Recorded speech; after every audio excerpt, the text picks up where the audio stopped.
Halo Mas Gara, jadi di video ini kami akan mempresentasikan terkait peradaban dari zaman Romawi kuno, Westphalia, hingga di puncaknya yaitu Perang Dunia II. Saya Arafat Akila Virus akan memperkenalkan anggota-anggota kelompok kami. Yuda Dwi Putra Situmorang, Mika Vincentia, Arafat Akila Virus, Raisya, Amelia, dan Audrey. Kekaisaran Romawi adalah sebuah periode dari kekuasaan Romawi kuno yang berlangsung dari 31 sebelum Masehi hingga 476 sebelum Masehi. Sebelum menjadi kekaisaran, Romawi sempat berbentuk kerajaan lalu berubah menjadi republik lagi. Sama seperti pemerintah yang berdiri sebelumnya, ibu kota kekaisaran Romawi terletak di Roma. Pada 117 Masehi, Kekaisaran Romawi mencapai masa keemasan dan tumbuh menjadi kekaisaran terbesar di dunia dengan populasi mencapai 20% dari total populasi di dunia. Kala itu, serta menguasai wilayah seluas 5 juta persegi, namun sejak akhir abad kedua, Kekaisaran Romawi mulai menunjukkan ada tanda-tandanya keruntuhan pada tahun 476. Akan saya lanjutkan. Seiring itu, krisis ekonomi yang dipicu oleh pengeluaran besar untuk militer, administrasi, dan penurunan pendapatan pajak mengganggu stabilitas keuangan kekaisaran. Perubahan nilai-nilai tradisional dan peran agama, terutama perkembangan agama Kristen, turut merongrong otoritas kekaisaran. Pembagian kekaisaran menjadi dua bagian pada 395 Masehi, Romawi Barat dan Timur semakin melemahkan kesatuan. Akhirnya, pada 476 Masehi, serangan suku Barbar dipimpin oleh Odoacer mengakhiri Kekaisaran Romawi Barat. Meskipun demikian, Kekaisaran Romawi Timur atau Byzantium bertahan hingga jatuh ke tangan Kesultanan Utsmaniyah pada tahun 1453 Masehi, membawa konsekuensi besar terhadap sejarah dunia. Saya akan memberitahu apa yang terjadi pada periode pertengahan. Pada periode pertengahan telah terjadi wabah hitam pada abad ke-14 atau yang biasa disebut dengan Black Death, yang disebabkan oleh bakteri Yersinia pestis yang menyebar melalui gigitan kutu yang terinfeksi. Telah memakan korban sekitar kurang lebih 200 juta orang yang meninggal akibat wabah ini, membawa dampak besar pada masyarakat karena penyakit ini membuat masyarakat lebih sadar akan menjaganya kebersihan. Apalagi penyakit ini bisa terinfeksi oleh hewan, jadi tidak hanya terinfeksi manusia dengan sesama manusia, bisa jadi penyakit ini juga dibawa oleh hewan. Karena terdapatnya penyakit ini, manusia jadi makin berpikir bagaimana caranya bisa mengatasi agar wabah ini cepat berakhir, yaitu dengan cara mempelajari, sehingga sampai sekarang terdapatlah fasilitas kesehatan yang lebih modern dan lebih canggih. Reformasi gereja itu seperti upaya untuk mengoreksi dan mengembalikan ajaran gereja yang seharusnya bersih. Gerakan ini bermula dari kritik terhadap praktik-praktik aneh, seperti penjualan surat pengampunan dosa. Ada juga keinginan untuk bebas dari pimpinan Paus yang menjadi masalah. Lalu pada tahun 1517, Martin Luther membuat gebrakan dengan menempel 95 dalil di pintu gereja Wittenberg. Dampaknya, agama Kristen jadi terpecah-pecah dan banyak perubahan di bidang sosial, ekonomi, politik, dan budaya. Paus juga kehilangan pengaruhnya di Eropa dan muncul gerakan misionaris. Westphalia terjadi pada tahun 1548 dan mengakhiri tahun 30 tahun di Kekaisaran Romawi Sultan, juga mengakhiri perang 80 tahun Spanyol dan juga Republik. Perjanjian ini membuat mematahkan prinsip pengadilan berdaulat, eliminasi ablis militer, dan juga mengakui kedaulatan atau kemerdekaan Republik Indonesia. Adapun dampaknya yaitu mencakup pemberhentian atau berhentinya peperangan di Eropa, lalu pengubahan tatanan politik menjadi prinsip otonomi negara, lalu diberikannya kebebasan beragama, serta pengakuan perdamaian Augsburg. Perjanjian ini pula memiliki peran penting dalam mencapai perdamaian dan juga stabilitas di Eropa pada masanya.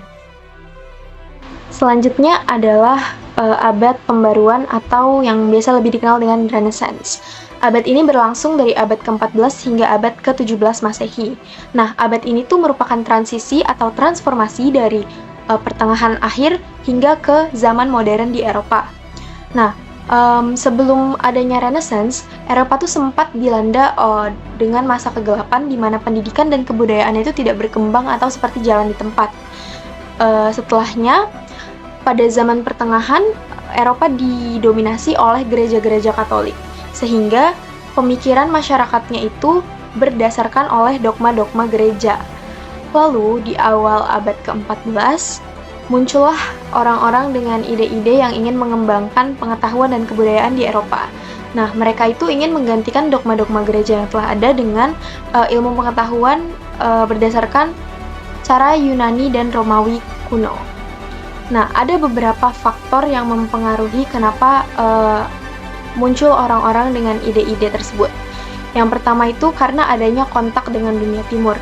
Nah, dunia timur yang dimaksud di sini tuh adalah Asia Kecil yang dulunya termasuk dalam kekuasaan Kekaisaran Romawi Timur, seperti Turki. Kontak yang terjadi antara mereka itu karena adanya perdagangan. Nah, lalu yang kedua, tumbuhnya golongan bangsawan progresif. Apa sih bangsawan progresif? Bangsawan progresif merupakan kaum bangsawan yang peduli terhadap kemajuan pendidikan berbasis humanitaria yang membiayai proyek-proyek seni serta membangun sekolah-sekolah. Jadi mereka tuh adalah bangsawan-bangsawan atau orang-orang yang berkecukupan yang peduli dengan sekitarnya. Lalu yang ketiga ada munculnya golongan yang mempertanyakan dogma-dogma gereja. Seperti yang telah saya jelaskan tadi, pada zaman pertengahan mereka tuh sangat pokoknya dogma gereja tuh sangat mendominasi pemikiran masyarakatnya. Nah, di antara mereka-mereka ini banyak juga yang mempertanyakan dogma-dogma tersebut. Lalu yang keempat, jatuhnya Konstantinopel pada tahun 1453. Kejatuhannya ini, jatuhnya Konstantinopel itu ke tangan Turki Utsmani. Nah, karena jatuhnya itu maka banyak masyarakat masyarakat Ottoman yang pindah ke Eropa. Nah, lalu yang kelima adanya penemuan mesin cetak. Mesin cetak ditemukan di tahun 1454. Sehingga dengan adanya mesin cetak itu tuh dapat memperluas gagasan tentang revolusi berpikir, Renaissance dan humanisme. Setelah mengetahui penyebabnya, maka tentunya ada akibat dari Renaissance tersendiri. Nah, akibat yang ditimbulkan antara lain 1. Adanya kebebasan berpikir, 2. Munculnya ide-ide baru di Eropa, 3. Kemajuan perdagangan dan ilmu pengetahuan di Eropa, lalu yang keempat munculnya semangat dalam masyarakat Eropa. Apa sih revolusi industri? Revolusi industri adalah transformasi besar pada manufaktur yang mengubah sistem produksi dari cara tradisional yaitu industri 1.0 menggunakan tangan menjadi sistem yang lebih modern yaitu industri 4.0 yang sekarang menggunakan mesin. Revolusi industri juga mempunyai dampak positif dan negatif bagi masyarakat dan perusahaan. Salah satu dampak positif yaitu kita bisa lebih praktis dalam menggunakan suatu barang atau suatu sistem. Itu menjadi peningkatan kinerja dan yang lebih efisien. Sementara dampak negatif yaitu termasuk peningkatan risiko kerja yang tidak aman dan memungkinkan kesuburan pekerja. Perang Dunia I. Sebelum Perang Dunia I, sudah terjadi ketegangan di Eropa. Puncaknya yaitu pembunuhan Arthur Franz Ferdinand, utama Perang Dunia. Dimulai dengan perang yang mengadang laut Selandia, yaitu memicu keterlibatan kekuatan besar dan berpengaruh formal menjadi Perang Dunia. Perang ini berlangsung 1914 hingga 1918, menimbulkan dampak besar. Yang pertama, menyebabkan korban jiwa dan perubahan wilayah signifikan. Kedua, penyelesaiannya melalui perjanjian Versailles memberlakukan hukuman berat pada Jerman dan membentuk Liga Bangsa-Bangsa. Ketiga, mencetuskan krisis ekonomi dan politik global, memicu munculnya gerakan ekstrim dan perubahan dalam teknologi perang. Keempat, memperkuat peran Amerika Serikat sebagai kekuatan global. Terakhir, mempengaruhi sentimen nasional dan membentuk dasar bagi dunia modern. Terima kasih. Di sini akan menjelaskan tentang Perang Dunia Kedua.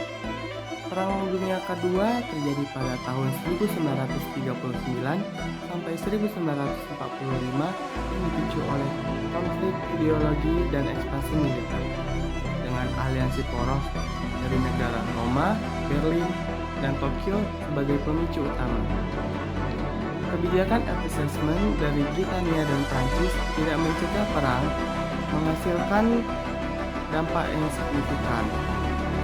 Perang ini merusak ekonomi dan infrastruktur, mengubah batas wilayah, dan menyebabkan korban jiwa dan pengungsi, serta memicu perubahan sosial dan budaya. Pembentukan Perserikatan Bangsa-Bangsa atau yang disebut dengan PBB dan blok depan, sementara pengembangan teknologi memainkan peran kunci dalam evolusi masyarakat pasca